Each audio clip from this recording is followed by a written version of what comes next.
معاملات غلط اسباق نہ پڑھنا شروع کر دے، وہ پریشان نہ ہو، اس لیے اللہ تعالیٰ نے یہ ایک یوزر مینول جو ہے وہ ہمیں دے دی ہے۔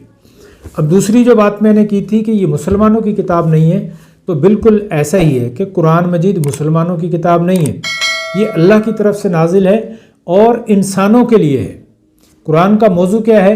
بار بار اللہ تعالیٰ نے یا ایھا الناس کہہ کر جو ہے وہ پکارا ہے، اے انسانوں۔ آپ دیکھیں تو پہلے سورہ فاتحہ جو بات کی گئی ہے وہ بھی یہی ہے کہ اللہ تعالیٰ نے جتنا قرآن میں چیزیں بیان کی ہیں ان سب کا لب لباب یعنی صراط مستقیم، کہ انسان اپنے مالک و خالق کا تعارف اس کو بیان کیا گیا، اس کو بتایا گیا کہ وہ رحمان ہے، وہ رحیم ہے، اس کا شکر ادا کریں، اور پھر بتایا گیا کہ مستقبل میں تم نے ایاک نعبد و ایاک نستعین کرنا ہے اور صراط مستقیم پر چلنا ہے۔ صراط مستقیم کیا ہے؟ یعنی سیدھا راستہ۔ سیدھا راستہ مطلب امن و سلامتی والا راستہ، سکون والا راستہ، پیس والا راستہ۔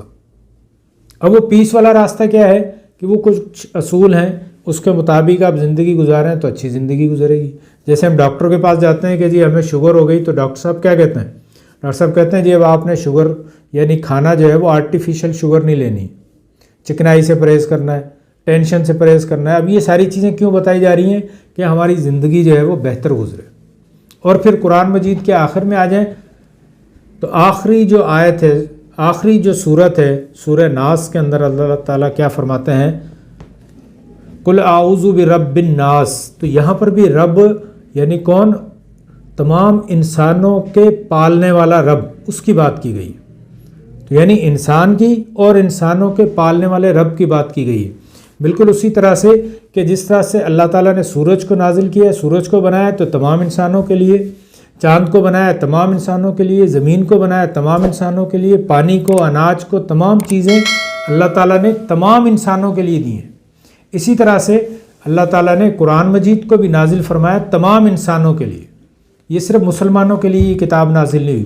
ہاں یہ ہے کہ جو لوگ اس بات کو مان لیں ان کو جو ہے وہ مسلمان کہا جاتا ہے کہ وہ اسلام لے کر آ گئے، لیکن یہ کہنا ہے کہ یہ مسلمانوں کی کتاب ہے تو دیٹس ناٹ ٹرو، یہ اس کو جو ہے وہ محدود کر دینے والی بات ہے۔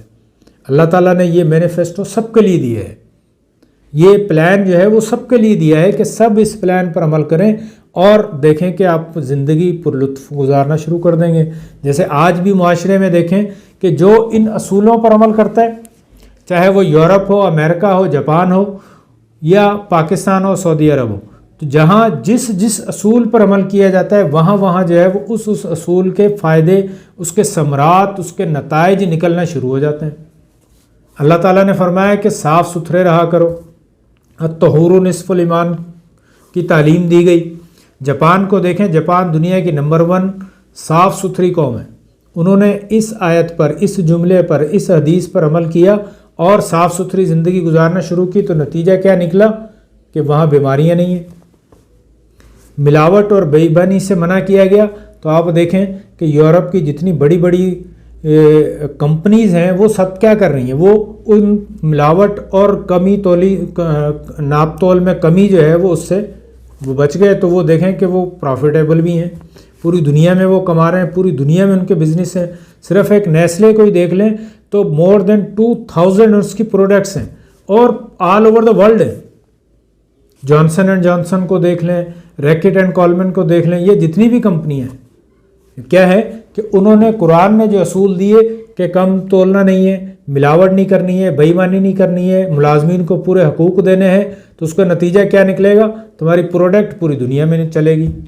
تو یہ قرآن مجید اللہ تعالیٰ نے کچھ اصول اس میں دیے ہیں، سیٹ آف پرنسپلز دیے ہیں، وہ پرنسپلز ہیں وہ سب کے لیے ہیں، جو اس پہ عمل کرے گا آپ دیکھیں گے کہ اس کا رزلٹ آنا شروع ہو جائے گا۔ آپ سسٹم بنا دیں، آپ دیکھیں پولیٹیکل سسٹم دیکھ لیں مختلف ممالک کا، وہاں پولیٹیکل سسٹم ہے تو کوئی وہاں پر ڈسیبلٹی، وہ کوئی جو ہے وہ حالات خراب نہیں ہے وہاں پہ۔ ہمارے ہاں سسٹم نہیں ہے، ہم نے قرآن کو چھوڑا کس زمن میں کہ اس کو عملی زندگی میں نہیں لے کر آئے، وہ جو اصول تھے، وہ پرنسپلز تھے، ان کو چھوڑ دیا۔ نتیجہ کیا نکلا؟ نتیجہ یہ نکلا کہ ہم جو ہے وہ ذلیل و خوار ہو کر چلے گئے۔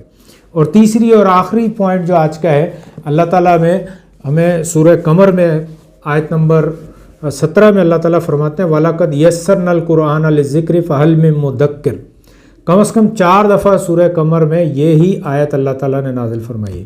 اس کے علاوہ بے شمار جگہوں پر میں ایک دفعہ کیلکولیٹ کر رہا تھا، گنتی کر رہا تھا، تقریباً 50 سے زیادہ آیات ایسی ہیں جس میں اللہ تعالیٰ نے ڈائریکٹ سوچنے سمجھنے کی، غور و فکر کرنے کی تعلیم دی۔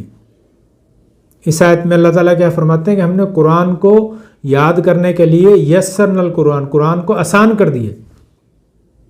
لیکن ہم لوگ کیا کرتے ہیں کہ صرف کہ وہ عربی کا ایک بہانہ بنا کر اور قرآن کو نہ پڑھتے ہیں نہ سمجھتے ہیں، صرف ہم نے مردے بخشوانے کے لیے اس کو رکھ لیا، قرآن خوانی کے لیے، برکت کے لیے اس کو رکھ لیا، جبکہ قرآن اس کام کے لیے تھا ہی نہیں۔ قرآن تو صرف اس لیے تھا کہ ہم نے قرآن کو پڑھنا ہے اور اس میں جو اللہ تعالیٰ نے اصول بتائے ہیں، جو پرنسپلز بتائے ہیں، تو اس پر ہم نے جو ہے وہ عمل کرنا ہے تاکہ ہماری زندگی اچھی گزر سکے۔ لیکن ہم لوگوں نے ان اصولوں کو چھوڑ دیا، قرآن کو پڑھنا سمجھنا شروع کر دیا، اور کچھ انورٹڈ کاموں میں کچھ لوگوں نے جو ہے وہ ہمیں یہ بتانا شروع کر دیا کہ قرآن کو بغیر کسی استاد کے آپ نہیں پڑھ سکتے، قرآن کو بغیر کسی مفتی کے، کسی عالم کے آپ نہیں پڑھ سکتے، پڑھو گے تو گمراہ ہو جاؤ گے۔ تو بھائی میرے، اللہ تعالیٰ نے یہ قرآن عام لوگوں کے لیے نازل کیے، مفتیوں کے لیے، عالموں کے لیے، انجینئروں کے لیے نہیں ہے، عام لوگوں کے لیے۔ اگر یہ عام لوگوں کے لیے نہیں ہوتا تو پھر اس کا فائدہ کیا نازل کرنے کا؟ آپ دوسرے مذاہب کی جو پرائمری کتابیں ہیں، جو پرائمری سورس ہیں، ان کی جو بنیادی کتابیں ہیں وہ دیکھیں تو وہ ان کے عام لوگ ان کو پڑھتے ہی نہیں ہیں، ان کے ریچ میں ہی نہیں ہے، ان کے ایکسیسیبل ہی نہیں ہے، ان کی رسائی میں ہی نہیں ہے وہ کتابیں۔ اس کا نتیجہ کیا نکلتا ہے کہ وہ جیسے پھر اس مذہب کے علماء اکرام اس کو کہتے ہیں ویسے وہ زندگی گزارتے ہیں۔ وہ پھر علماء اکرام جو ہوتے ہیں وہ اپنے فائدے بھی لیتے ہیں، یہ لوگ جو ہے راستے سے بھی بھٹک جاتے ہیں۔ جبکہ اللہ تعالیٰ نے پہلی صورت میں یہی دعا کروائی کہ یہ صراط مستقیم کی دعا کرو، اور پھر جو ہے وہ اگلے 113 صورتوں میں صراط مستقیم کو پوری طرح سے کھول کے بیان کر دیا۔ اور اگر وہ ہمارے لیے ہے ہی نہیں، ہمارے سمجھنے کے لیے نہیں ہے، تو پھر فائدہ ایسی کتاب کا؟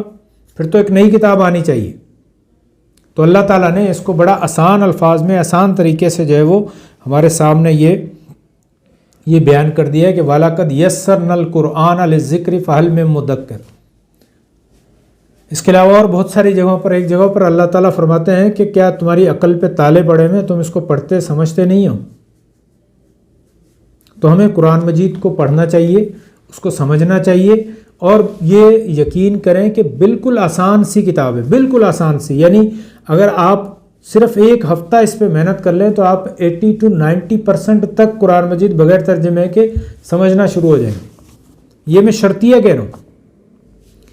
لغات قرآن سے کتاب ہے، عبد الکریم پاریکھ انڈیا کے ہیں، انہوں نے صرف 9 لیسن لکھے ہیں، شروع میں 9 لیسن عربی کے آپ پڑھ لیں، اس کے بعد قرآن مجید جو ہے وہ آپ کے لیے گرامر اور عربی دونوں آسان ہو جائیں گے۔ اللہ تعالیٰ فرماتے ہیں یا ایھا الناس قد جاءتکم موعظۃ من ربکم وشفاء لما فی الصدور وہدی ورحمۃ للمؤمنین، کہ لوگوں، تمہارے پروردگار کی طرف سے تمہارے پاس ایک پیغام نصیحت آ چکا ہے، اور جو دلوں کی بیماریوں کا علاج ہے، اور مومنوں کے لیے ہدایت و رحمت ہے۔ تو یعنی اگر ہم اس کو پڑھیں گے، اس کو سمجھیں گے، تو ہماری جو روحانی بیماریاں ہیں، یعنی جو اخلاقی بیماریاں ہیں، ان کا علاج ہو جائے گا، اور اس کے ساتھ ساتھ جو ہے وہ ہمارے لیے یہ ہدایت بھی اور رحمت بھی بن کر آئے۔ تو کل ہم انشاءاللہ جو ہے نیکسٹ لیکچر میں قرآن مجید کا باقاعدہ تعارف جو ہے اس کے حوالے سے بات کریں گے، پھر قرآن مجید کا اعجاز، فصاحت، بلاغت پر بھی بات چیت ہوگی انشاءاللہ تعالی۔ تب تک کے لیے مجھے اجازت دیجیے، قرآن مجید کو پڑھیے، اپنا اوڑھنا بچھونا بنائیے، اور دعاؤں میں یاد رکھیے، مجھے بھی دعاؤں میں یاد رکھیے گا۔ السلام علیکم ورحمۃ اللہ وبرکاتہ۔